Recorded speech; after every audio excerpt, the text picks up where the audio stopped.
Good evening, everyone. Thank you for joining us tonight for what will be the 7th Lafayette Club talk. At the Lafayette Club, we believe that the world we live in is in a mess, but we also believe that it's up to us students, the next generation, to find the solutions to the problems that face our society.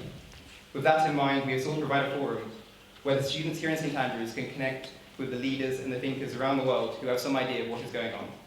We have brought people from Hillary Clinton's campaign manager, a Nobel Peace Prize winner from Yemen, as well as countless journalists and activists. It is our pleasure tonight to have a distinguished audience, and we are grateful to be joined by the principal, Professor Sally Mapstone, and we thank her for her continued support. Following the talk tonight, there will be a Q&A chaired by Professor Nicholas Renger. Nicholas Renger is Professor of Political Theory and International Relations at St. Andrews, and was also the head of the School of International Relations. He was also a Carnegie Council Global Ethics Fellow at the Carnegie Council for Ethics and International Affairs, and now holds that position emeritus, and is a visiting senior fellow of the McDonald Center for Theology, Ethics and Public Life at Oxford University. It is now my pleasure to introduce our speaker for tonight, the Honourable Kevin Rudd. The Honourable Kevin Rudd was Australia's 26th Prime Minister from 2007 to 2010 and 2013, and Foreign Minister from 2010 to 2012. Mr. Rudd joined the Asia Society Policy Institute in New York as its inaugural president in January 2015. From 2014 to 2016, he was chair of the Independent Commission on Multilateralism, where he led a major review of the United Nations system. In 2014, Mr. Rudd was a senior fellow at the Harvard Kennedy School, where he completed a major policy paper, US-China 21, the future of US-China relations under Xi Jinping. Mr. Rudd is a distinguished fellow at Chatham House in London, a distinguished statesman with the Center for Strategic and International Studies in Washington, and a distinguished fellow at the Paulson Institute in Chicago. He is proficient in Mandarin Chinese and serves as visiting professor at Tsinghua University in Beijing. He co-chairs the World Economic Forum's China Council. Mr. Rudd will be delivering a speech on the United States and China, the future of the global order. Please join me in welcoming to the stage the Honourable Kevin Rudd.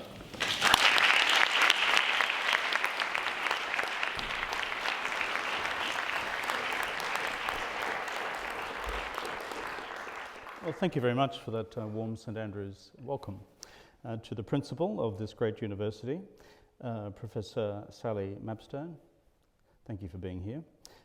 To Professor Nicholas Renger and other members of the university, that includes all of you guys as well. My thanks to the university for inviting me here. I promise not to trash the place. I am Australian after all. And my special thanks to the university's newly formed Lafayette Club for hosting me. I must admit, being here at this university for the first time, it's been a strange pilgrimage for me today to get here. We were talking about it just before I arrived on stage with Nicholas. I began in the desert sands early this morning of the United Arab Emirates at an oasis retreat on the future of Middle Eastern politics as everything exploded in the Kingdom of Saudi Arabia, and I assume some of you have been following that. Then, having arrived at Heathrow, I then took a car to Oxford where I attended a lecture on discourse analysis and was introduced to the wonderful world of Derrida and Foucault and all of that. I'm still recovering from that lecture. And now I'm here at St. Andrews to talk about China. So it's been a wonderfully diverse day, full of different things. But I also fear I may be here under false pretenses. I'm neither a Scot or a scholar. I thought that'd be two reasonable prerequisites for being here. In my own family genealogy, I unfortunately am simply a cocktail of the Anglo-Irish, Irish working class, some Sinn Féinism, but on my father's side, absolute English criminality. In fact, when I became Prime Minister of Australia, someone did a family tree, which I was not all that concerned about because I knew that my forebear arrived as a guest of His Majesty in Australia on the Second Fleet in 1790. But once they'd done the research, some 6 months later, they walked in ashen-faced and said, "Well, we found your convict forebear." I said, "Well, I told you about that." He said, "We found 5 others as well." So, this is an excellent genetic predisposition for a career in politics. So, as for being a scholar, I mean, the last time I darkened the university to do serious research was somewhere in the Mesolithic period. That was at the Australian National University in Canberra. Any Australians here, by the way? Okay, keep your eyes on them. They will be buying the drinks later. The, where I was the beneficiary of the scholarship of intellectuals of world renown, including the famous Pierre Ryckmans, who we've just been discussing, a world-class sinologist. But this is where I now share scar tissue with you. I am now a D.Phil student at Oxford, hence Foucault and Derrida, and all that academic method stuff. So if any of you want to exchange exquisite tales of stigmata and scar tissue about what it is to define your theoretical framework and the methodology proceeding from it, and in my case to write hopefully something seriously, as Homer Simpson would say, intellectual, on Xi Jinping's worldview, you're welcome to become my tutors at large. So there you go. Your principal has come from Oxford. Your previous principal has gone to Oxford, and I'm just hanging about there. I'm taken, though, by my new college address. It's kevin.rudd@jesus. So most people would break a leg to get an email address like that at Jesus College. And my greatest achievement so far in the first half of this term, and I can't even remember what they call the terms at Oxford now, because all of you universities call your term something different, is the Junior Common Room at Jesus College had a formal debate against a motion from the president of the Junior Common Room that it was proposed that anyone who's a member of Jesus College who had previously served as Prime Minister of Australia between 2007 and 2013 will be accepted as an honorary member of the Junior Common Room and more importantly have uninhibited access to the pool table. And so, and the funny thing is, this will reinforce all your prejudices about Oxford. I haven't played pool since I was a kid, and I beat all these kids. None of these guys have had a misspent youth, guys or girls. They're all sort of serious nerds from central casting. I thought I was a nerd. Anyway, that's how I got to be here this evening. So thank you to Lafayette's club for the invitation as well. I'm taken by the name that you have adopted for this newly formed institution. I'm somewhat of a fan of Lafayette. The Marquis de Lafayette, of course, was one of the great heroes of both the American and the French revolutions, the confidant of George Washington, and an unapologetic idealist and activist in the pursuit of the ideals of the Enlightenment. In 1777, at just 19 years of age, he left everything and sailed to America to defend his concept of the ideals of liberty and equality, although I suspect enhanced with the extra spice of giving the British a bloody nose in America. In the ensuing years, he travelled between France and America several times, and then in 1789 found himself at the centre of the French Revolution, later serving in the Chamber of Deputies. When he returned to America for his final visit in 1824, some 80,000 people met him in New York Harbour for a hero's welcome, 2/3 of the then population of the city. Lafayette, initially Le Comte or Le Marquis, later Citoyen Marquette, Citoyen Lafayette, indeed lived a full life. And despite all the difficulties of both revolutions and his later disillusionment with the Jacobins, he was a soldier truly of the Enlightenment. The Enlightenment project has had many of its origins here in Scotland, with the extraordinary intellectual contributions of David Hume and Adam Smith. This Enlightenment project is worth defending. It is a core part of what we have called the idea of the West, with its triple pillars of Judeo-Christian values, the rationalism and empiricism of the Age of Reason, and the political emancipation of humankind through the rights of man, then woman, including the radical idea of universal suffrage, limited government, and the rule of law. This is no small achievement across the space of human history. Yet it is a project that in this very age within which we live and in which you will craft your futures, that the idea itself is under attack, it seems, from every quarter. I now live in the United States. Who's an American here this evening? Good on you. If the United States, after the last war, had become the custodian of the idea of the West, after a half-century of carnage here in Europe, it is of no comfort that the Enlightenment ideals that I've just spoken of, that underpin the modern democratic project, are now themselves under threat in contemporary democratic America.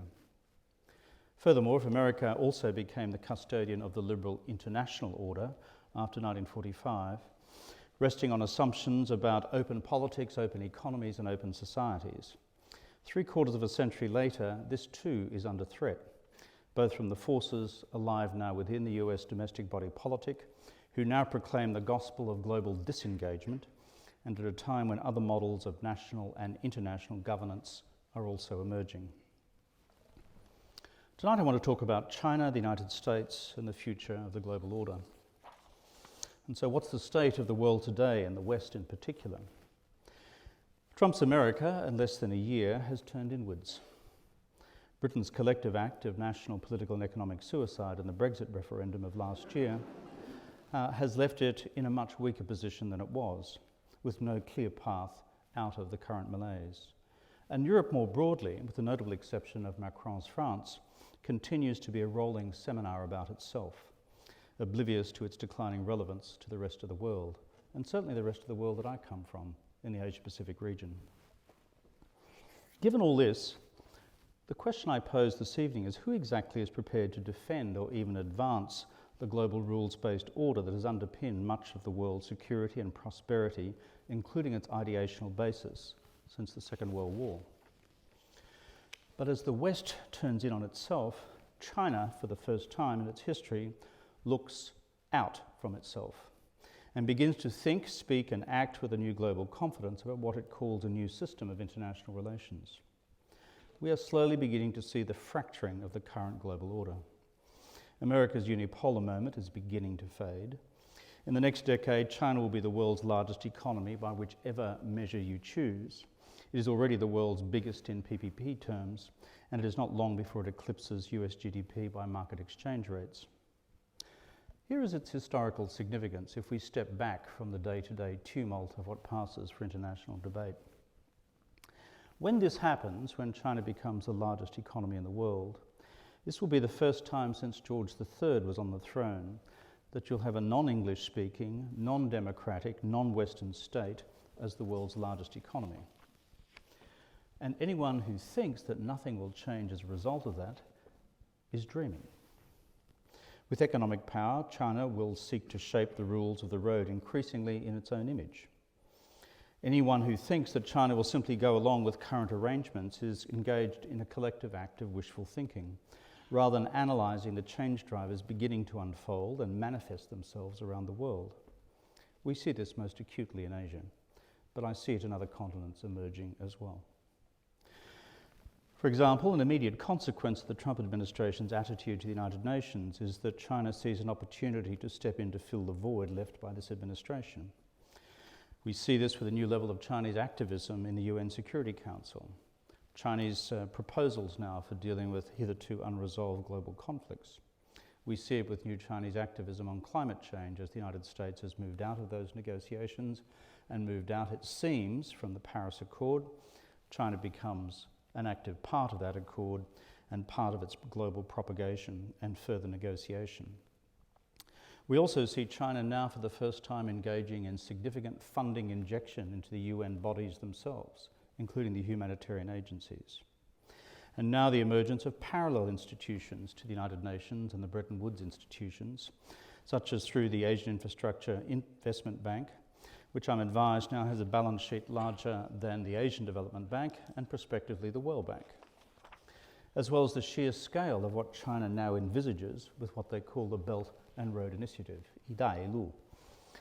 The Belt and Road Initiative is a $1 trillion plus behemoth which attempts to shape the economic and possibly foreign policy future of Eurasia. For those looking for a point of comparison, the Belt and Road Initiative represents about 10 times the cash in real dollar terms to that which was finally delivered under the Marshall Plan.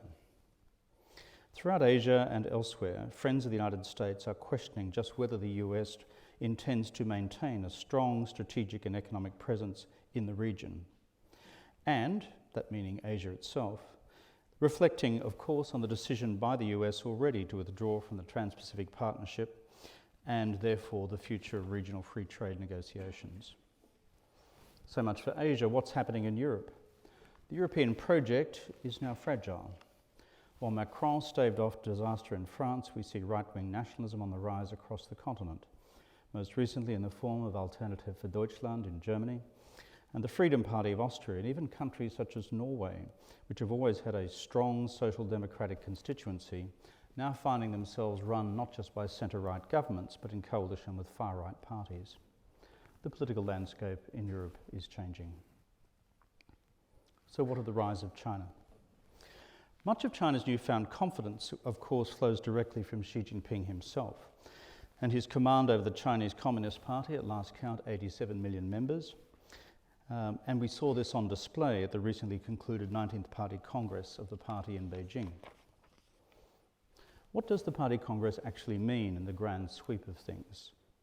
In the long history of the Communist Party, these congresses are usually about three things. First, and obviously, leadership. Secondly, personnel changes. Then on top of that, ideology and political vision. On the first, even before this Congress, Xi Jinping had strengthened his position to the extent that he was already China's paramount leader. 5 years ago, I wrote in Foreign Affairs magazine that he would be China's most powerful leader since Deng. That was just after he was appointed. I was wrong. He is now China's most powerful leader since Mao. We have seen this already in the arcane processes of the party, almost operating like the Vatican Curia, producing an entirely new body of thought attributed to Xi Jinping to now be incorporated into the party's constitution. Xi Jinping Sixiang. This is no small thing.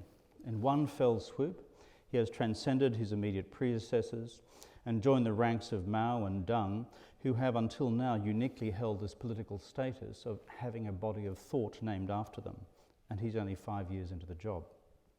Xi, therefore, is shaping the party in his own image. He's maintained an iron grip through his anti-corruption campaign over the last 5 years. This has seen a cool 278,000 officials punished so far, including 440 at ministerial rank and above, including several Politburo rivals. This is likely to accelerate into the future. We've now seen the unveiling of the new Politburo Standing Committee, which primarily reflects Xi's personal selections. They owe their individual loyalty to him.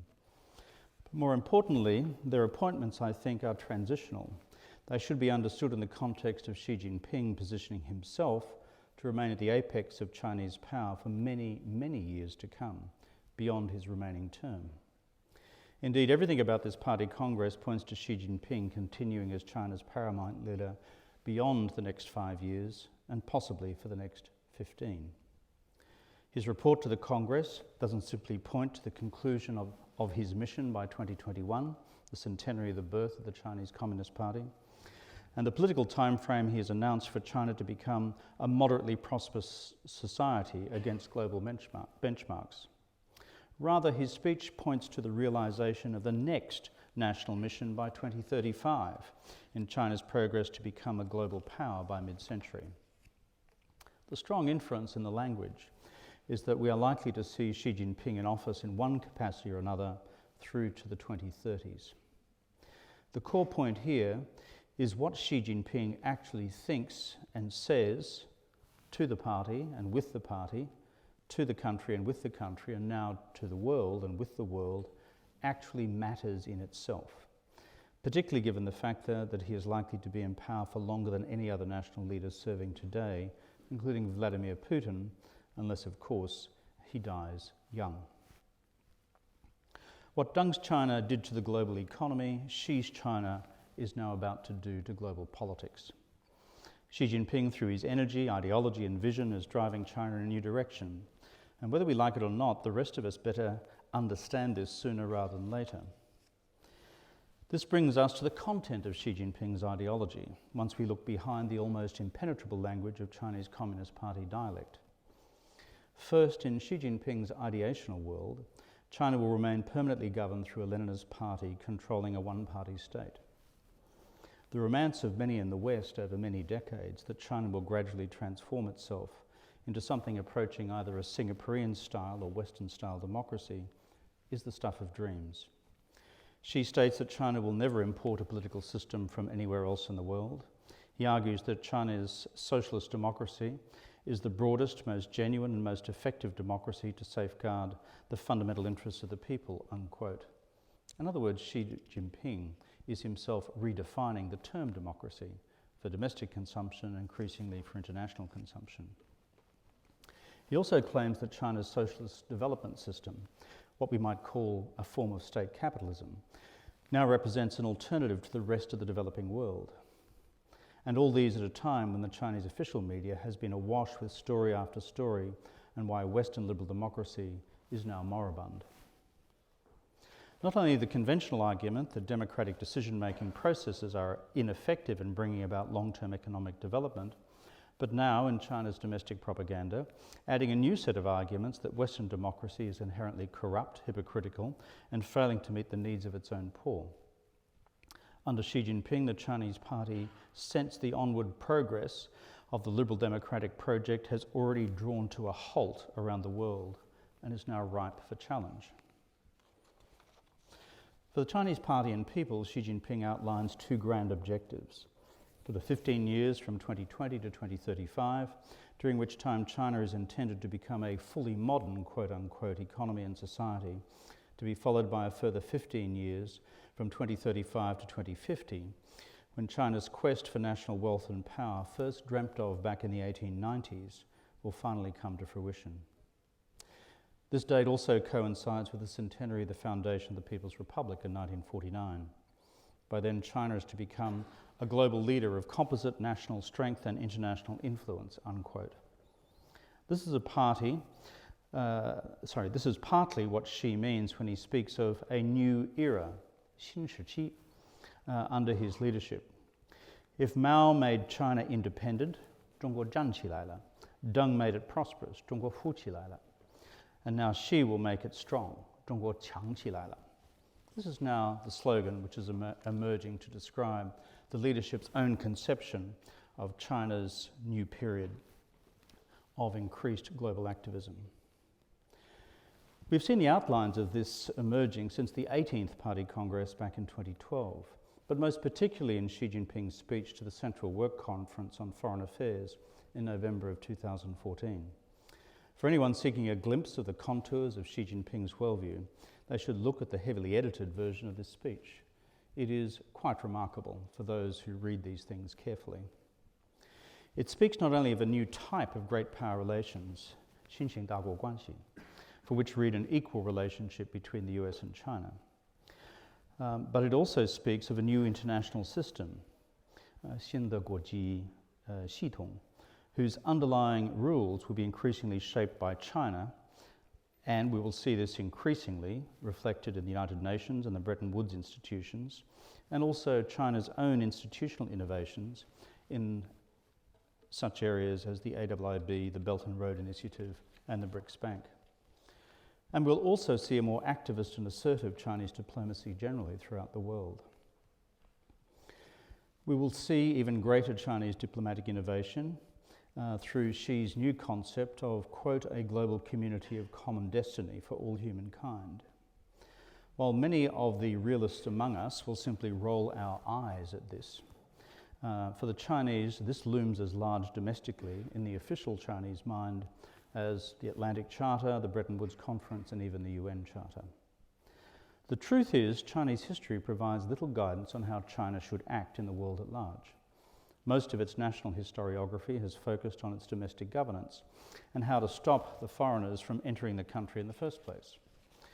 And while the precise policy shape of a global community of common destiny for all humankind has yet to take form, the code language is clear.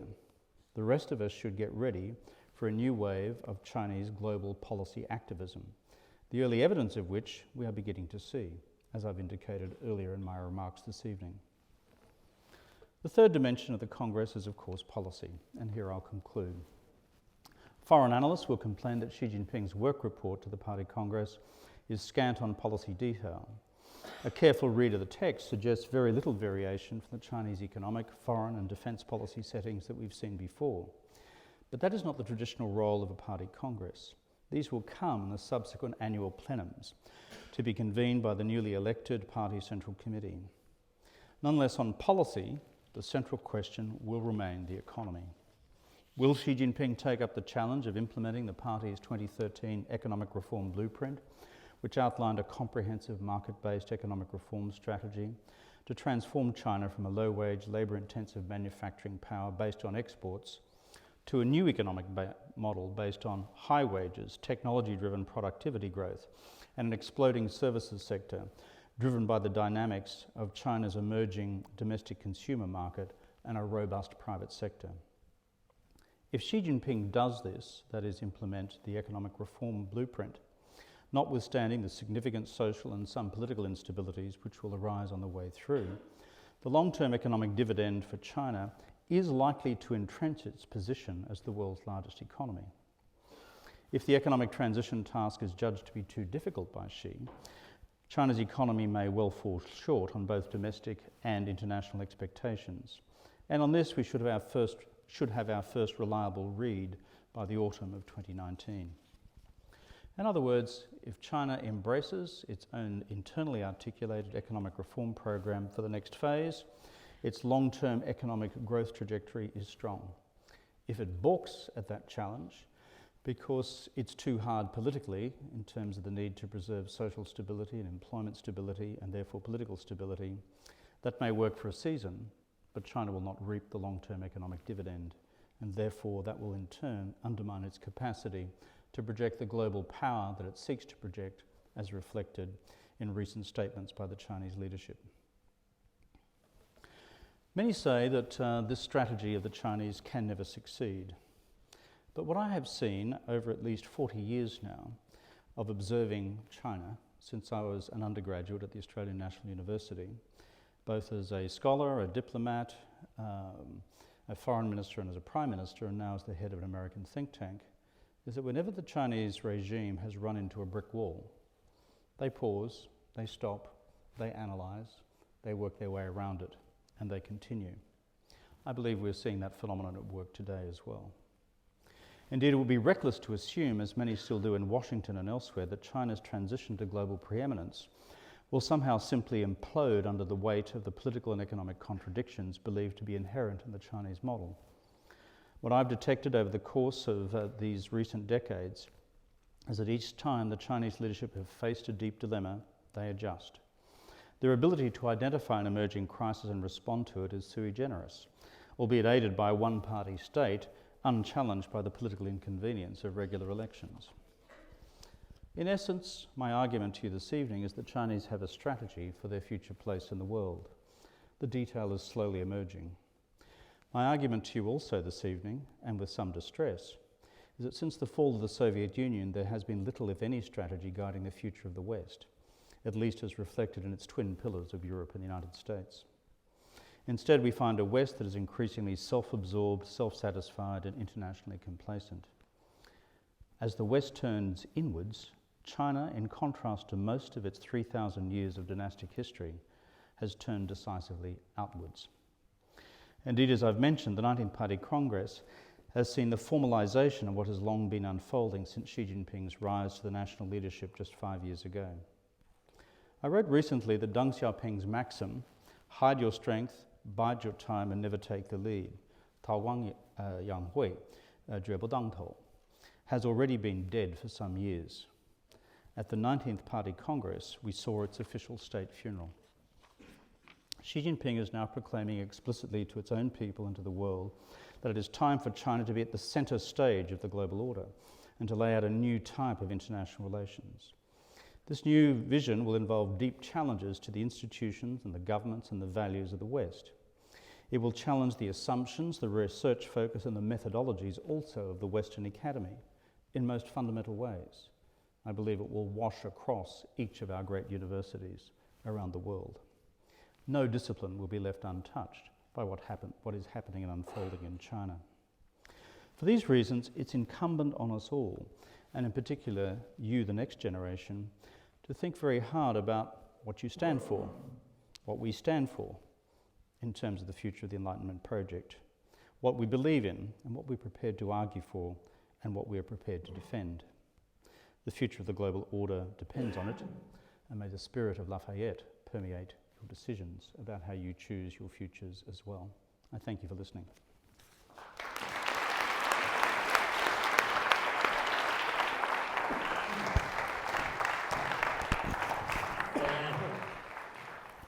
So you've given us a very powerful picture of an emerging great power, of the changes that that great power might seek to make in the international system, on the current incapacity, at least, of the major previous great power, the United States, and to some extent the European Union, though the European Union in many respects was not a traditional great power in the conventional sense. But all of that, in a sense, is predicated on avoiding disaster. It is the besetting sin of professors of international relations that they occasionally get asked to review books. And I was sent a book recently by Graham Allison, who I'm sure you know, former head of the Kennedy School at Harvard, which is called Destined for War.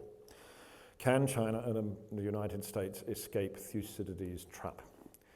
Thucydides' trap, as some of you who are IR students will probably have heard me lecture on this, so I apologize for boring you, but is the rise of one power creates fear in the established power.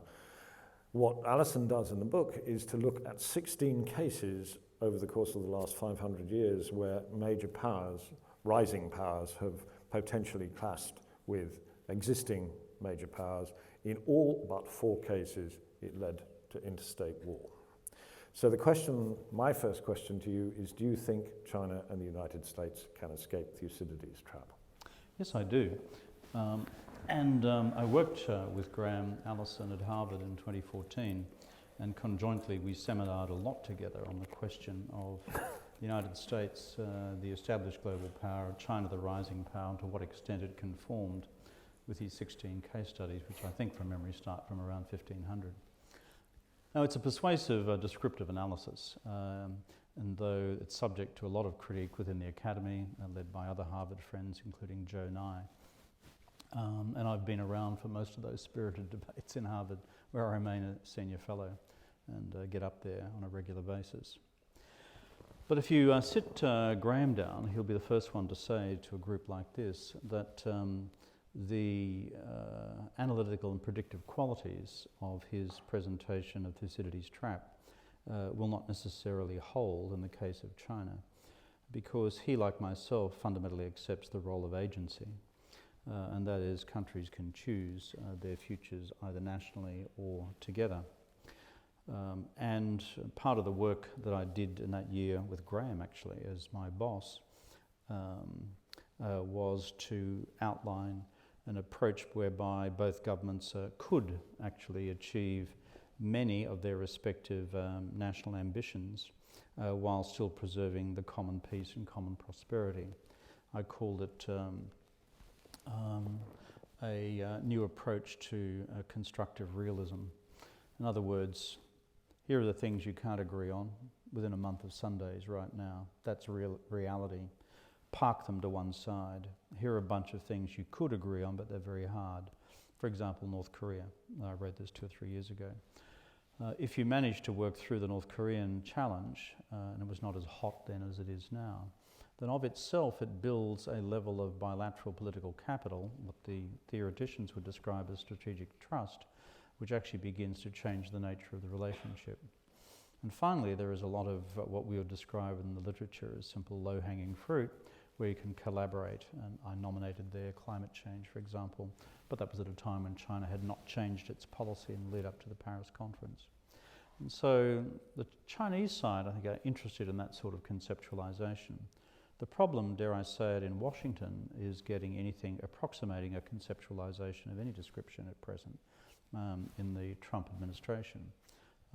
And it seems to lurch from war or peace, between bad and good, between white and black. And as soon as you do that in the practice of international relations, I think history is a sad teacher of us all in terms of where that can flow. My final point is also, I think, relevant to the discussion about Thucydides. In the library at the Belfer Center at Harvard Kennedy School, when Graham and Joe Nye set to task against each other, and they're the best of buddies. They go fishing every year in some obscure river system up in wherever it is in America, Alaska.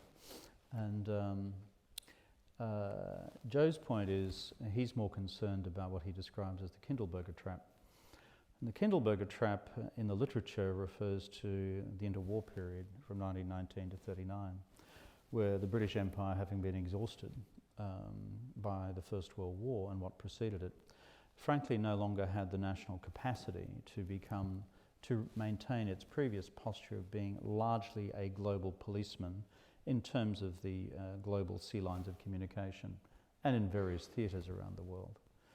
And so as Britain slowly sank beneath the waves in that interwar period, the United States, notwithstanding its decisive effect on the final outcome of the First World War, after Wilson's confrontation with the Senate on the future of the League, then embarked upon 20 years of isolationism, effectively, as you all know. The result was no one was providing the global public goods at all.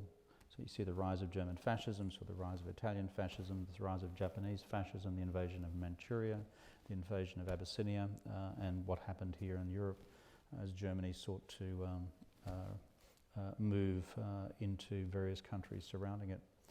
So Joe's thesis is that, in fact, yes, we should be mindful of what Graham is talking about, which could be triggered by a single ugly event, like Taiwan, or like Korea, if it was to result in a general war on the peninsula.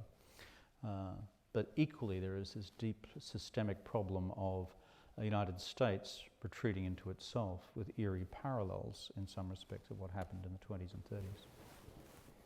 So, the floor is yours. Who would like? Over there.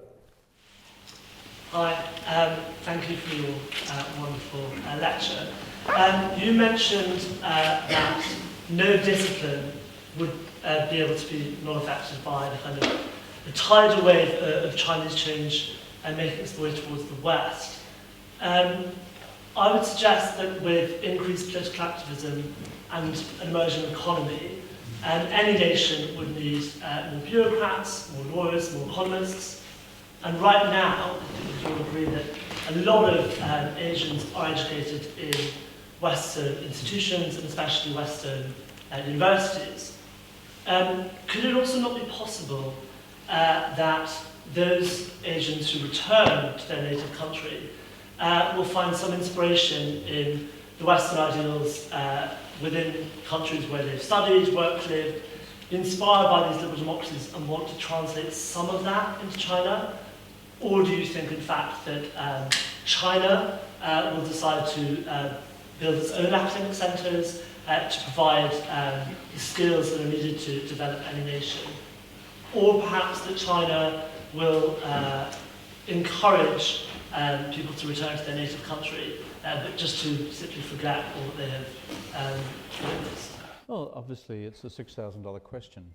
I've had this debate with Joe Nye as well, as we look out on Harvard Yard, and he says, look at all these Chinese kids, Kevin. They're going to go back and they're going to change their country. And as a Chinese historian myself, I sort of scratch my head, I think about it, and I know truckloads of Chinese students around the world over the last several decades, and I'm not so sure. I think there are a couple of points in response. One is the depth of the, let's call it the cultural overlay. There is obviously the appeal of the freedom of inquiry in the Western Academy.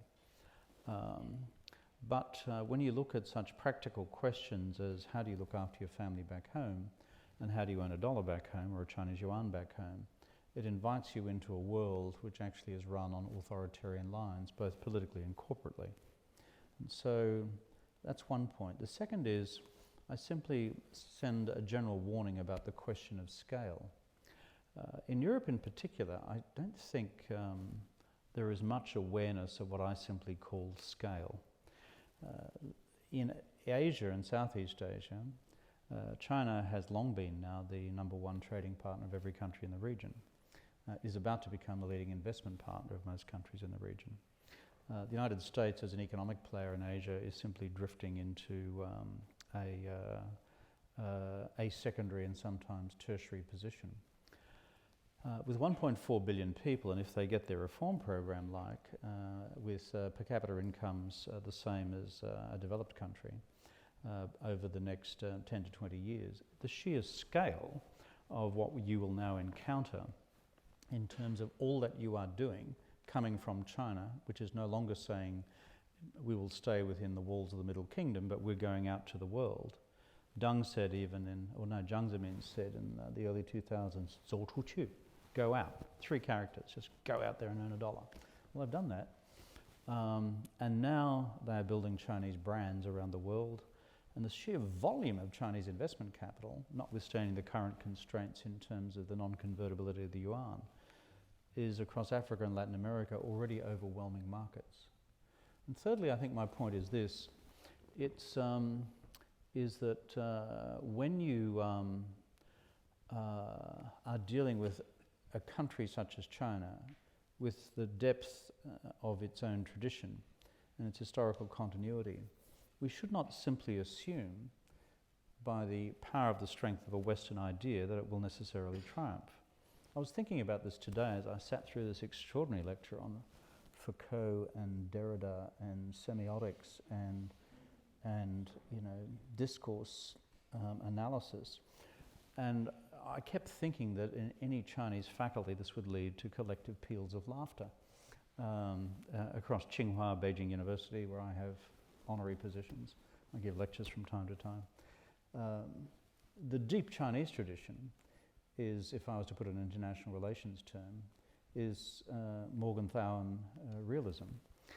As articulated through its classical tradition of the military classics, of which you would have read Xunzhi's Art of War, but it's one of about 9. And this permeates the Chinese tradition. Similarly with Chinese nationalism, similarly a long tradition of Chinese mercantilism. And so the simple proposition that, okay, we've had a bit of Hume, we've had a fair bit of Smith, we've had the Wealth of Nations, the Triumph of Price, and Ricardo and the rest, and by golly, these truths are self-evident. Well, yes, China bought half that project through the reform process as they discovered the disciplines of price in an economy where, when they began, the Chinese economy was the same size as Australia's. But having got to the point now where they're the same size almost as the United States, I'm not sure that that logic will inexorably continue. My final and concluding point is I think it behoves all of us in the Western Academy to think through very carefully within our disciplinary fields what this means, whether it's in terms of the ethics of AI and robotics when it comes to military robotics, what happens in cyber, what happens with concepts of the universality of human rights and the future of institutions such as the Human Rights Commission in Geneva. So that is what I'm saying. Think this through. It's big, it's coming, and it does not share the canon of what we would describe as the modern classics of Western learning. There'd be a certain amount of laughter about Foucault and Derrida in some seminars I would chair as well. Next. I just want to start by saying I'm loving hearing the Australian accent. Haven't heard one in a few months, so very comforting. I've just been home for a week, so it's a little bit stronger. So my question's more Australian related. So Malcolm Turnbull has been toughening his attitude towards China, calling it like a frenemy of Australia. So I was wondering if you thought that this is like a good attitude to take or a bad one, given that China's our largest trading partner, or whether you think like a conservative government under Malcolm Turnbull, or as some political commentators argue, someone else in the Liberal Party is the right government at all. So like. Let me put it in a broad context first so that everyone sort of understands these dynamics, whatever country you may come from. And then let's turn to the particularities of Australia, and then I'll be as objective as I can about the idiot Turnbull, who is now the Prime Minister. Oh, sorry. Sorry. Just a mistake on my part. Every country for the reasons of scale that I referred to in my answer to your question, sir, is confronting the reality of dealing with a China which they wish to comprehensively engage economically and are concerned about the extent to which their foreign policy autonomy remains. And in some respects, whether their domestic political debate remains free and open, for example, on questions of universal human rights, the Dalai Lama, Tibet, and all those sort of questions, or whether it becomes increasingly constrained. This is case universal. The only difference in our hemisphere, the Asian hemisphere, is that we're the first canaries down the mine shaft. In the case of Australia, the first Western canary down the mine shaft, together with New Zealand. Because we are there, and China is such an overwhelming economic presence. And therefore, the daily challenges that presents in terms of maintaining the robustness of our domestic democratic institutions, the robustness of our views about foreign policy questions in the region, is under daily test. And if I'm speaking to the president of Botswana or the president of Chile or Mexico or South Korea, right next door to China, the discourse is the same. And so that is another reason why I say this has to be considered broadly across what we might describe as the collective West. Secondly, my own view about these things, unlike my conservative successor, is you can walk and chew gum at the same time. It's called the Australian School of International Relations Theory. And it's pretty basic, is that we will maximise our common economic interests with China. We will maximise our collective engagement with China through the institutions of global governance, G20. I've worked with Chinese leaders as Prime Minister and as a co-founder of the G20, through the UN system, the Bretton Woods institutions, where we work cheek by jowl on questions of global governance. But where there are disagreements, I've equally been robust in saying, actually, we don't agree on this. And there is a way in which you can do that without resorting to what I describe as the extravagance of domestically oriented political language, such as Turnbull uses, in order to define sort of an impending new Cold War with our Chinese friends to the north. And you know something? My experience of Chinese leaders over many years, including Xi Jinping, is that our Chinese friends expect us to stand up for our values and interests and are quite surprised when certain people don't. China respects strength and is contemptuous of weakness. That's my experience. And so when I was Prime Minister, I'd get attacked from time to time for being too compliant with the Chinese interests, and I'd get attacked from time to time for being too confrontational with the Chinese interests. But as I said, a balanced relationship with a country as massive as China and with its own legitimate aspirations for the future is what we can do. What I worry about is when people think that the only alternatives are capitulation and subservience on the one hand, or sabre rattling and conflict on the other. I mean, life's more complex than that, and foreign policy should be more complex than that as well. Yep. Thanks, Rob, for your talk. I was wondering, you talked about how China's been building a new world order of institutions. What do you think that the best option is on that? Should they double down on our own institutions, or should we look to buy in to Chinese institutions like AIB in an effort to influence them in a way that better suits us? I've always taken the latter view. If China's going to build alternative institutions, then we should join up. And the reason is, and I know the head of the AIIB quite well, a guy called Jinli Chun, and he's a very bright man. He's a Shakespeare scholar, actually trained in this country, member of the Communist Party, but he loves his Hamlet, and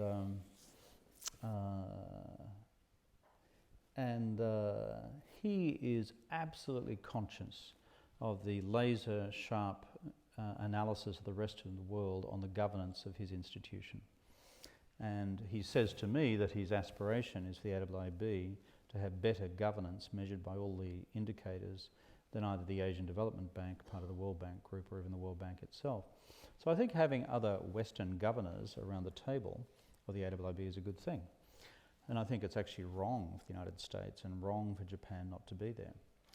One thing about China's experience of the world is when you start running these bloody institutions, you discover how hard it is. I mean, this is tough.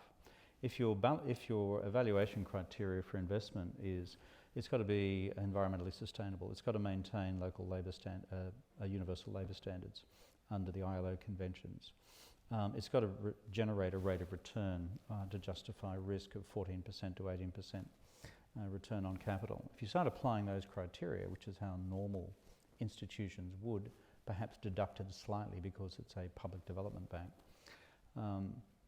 then you know something, this is a very disciplining process. And similarly with BRI, I think there is virtue to, it's more complex because it does not have an international board, it's a purely Chinese initiative. But the reason I think it's useful not to demonise it, but to be part of it, is that China is also discovering with a concept which is of an order of magnitude beyond anything that we have conceived. 67 member states, participating states I should say, $3 trillion US, thousands of projects to build out the infrastructure deficit of Eurasia. Yeah. I believe in thinking big, that's probably bigger than I've thought before, you know. And so, but guess what? I actually have supported BRI because it covers an infrastructure investment gap for many impoverished countries in the region to give them an opportunity to break through into development. At the same time, it is a sobering experience for China now having to handle the physical security of projects against militant Islamists, for example, in rural Pakistan, in Baluchistan, as they build massive power projects. And so, so therefore, it's not as easy as it might look to some. And our American friends have discovered this since '45.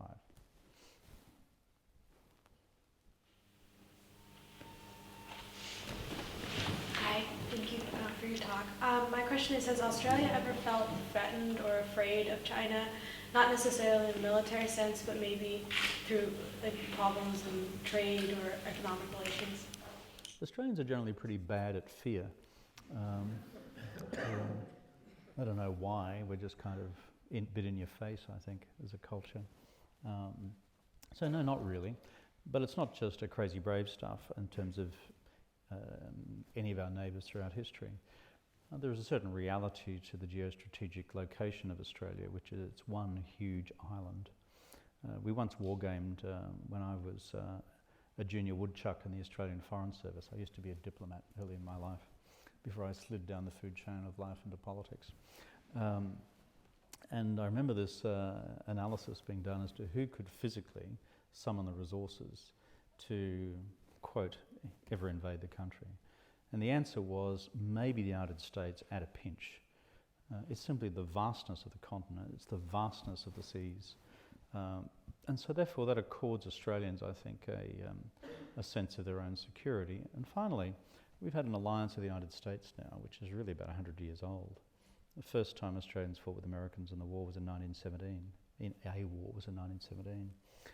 And it's been a robust relationship. Our Chinese friends, in answer to an earlier question, when I've been Prime Minister, said, Kevin, why the hell do you want an alliance with the Americans? I mean, it's a Cold War relic, ... To which my response normally is, if you were us, and you're 25 million people, on a country which is the size of the United States, minus Alaska, wouldn't it make sense to you to be allied with a country which shares most of your values and a large number of your interests in terms of common security?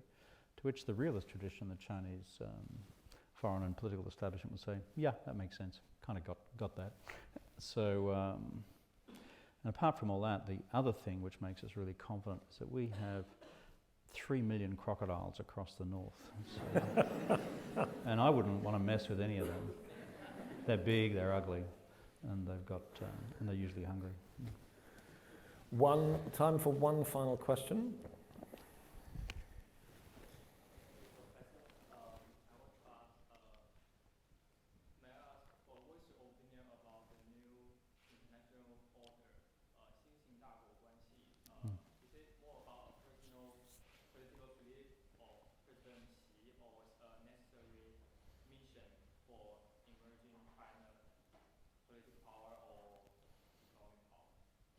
I think if you look at the Chinese official literature, it's quite instructive on this. You don't have to kind of dream things up. I mean, I come from an old-fashioned view. It's worthwhile looking at texts, although not with the reverence of Derrida or Foucault. And I also look at facts. I happen to believe some of them are objective, however we might describe them, but let's not go there. Okay. The point is this. The number one, Chinese leadership have said for some time, is that they oppose a unipolar world. Two, they want to do everything possible to promote a multipolar world. Three, my discussions with the Chinese leadership back in 2008 on the formation of the G20 is the internal deliberations of the Chinese leadership were along the lines of this will contribute to multipolarity. So the headstone of the Chinese logic is more decision makers in the world, not just the US of A. Fourthly, China objects to the US strategic presence in East Asia and the West Pacific because it believes that this is inconsistent with the dignity of the Chinese state, to which they'll use illustrations of surveillance flights up and down the coast every other day. So my first point is that China, through its official statement, says it doesn't actually support the status quo. And we just need to be very mindful of that. And it's reflective of the general tenor of my remarks this evening, that China does not support the status quo. Secondly, on the question of relations with the United States, and this concept which is 新型大国关系, 新型, new type of 大国, big country, 关系, relationships. It was framed at the very end of the Hu Jintao period, and just before Xi Jinping took over. It was an attempt by China to respond with the early flirtations in the Obama administration in the direction of a G2. And if you look at some early speeches from the Obama crowd in 2009, there is language there which hints in that direction. Secondly, and it's not time to go into why that was the case. Secondly, China's reaction was, we can't do that because we're into multipolarity. We can't just have a bipolar world between ourselves and the Chinese, between ourselves and the Americans. Thirdly, Xi Dada comes onto the scene. That's Uncle Xi in Chinese. Uncle Xi comes onto the scene 2012 and says, you know, this G2, that wasn't such a bad idea. So we're going to crank up this whole notion of a new type of great power relations, which is code language for the G2.